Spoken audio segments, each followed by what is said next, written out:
The solution, say the experts, is simple if you look beyond artists' conceptions of the event that we have all seen over the years. Noah filled the ark mostly with babies and eggs that took up less space and required less food than adult animals, said Dr. Rhodes. It is also safe to assume that the Great Flood, though extensive, didn't cover the entire earth as many people believe.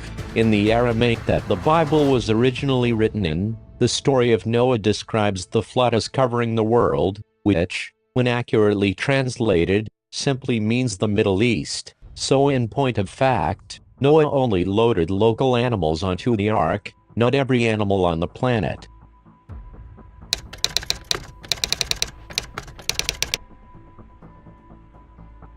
While searching for the Promised Land, Moses and his followers faced great trials and tribulations, including the threat of starvation. They survived the worst of times eating manna from heaven, a sugary, bread-like substance that fell from heaven. In fact, as the experts point out, manna is produced by plants indigenous to the region the group was exiled in. The miracle, of course, is that the plants produced enough manna to feed thousands of people. Outside of a single miraculous incident, this is unheard of, say Gaylord. It truly is a miracle of the first magnitude.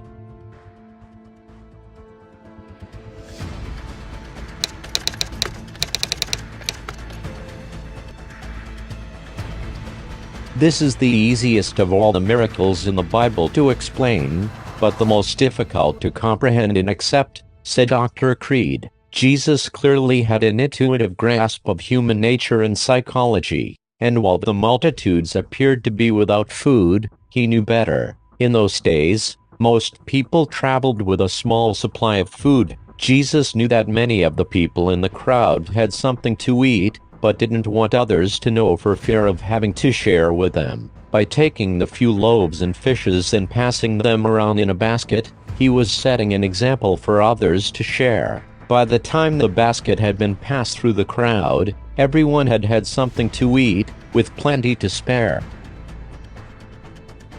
To me, this is the most beautiful, and perhaps most stunning, of all the miracles in the Bible.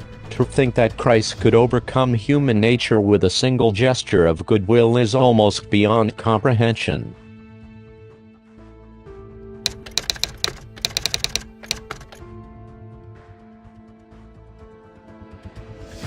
According to Gaylord, there are at least 2 men living in the world today who can, and do, walk on water. They are Christian mystics who trained for years to open themselves to the power of God and allow Him to work miracles through them. It is believed that Christ, being the Son of God, was born with this ability, and used it in this awesome Bible miracle.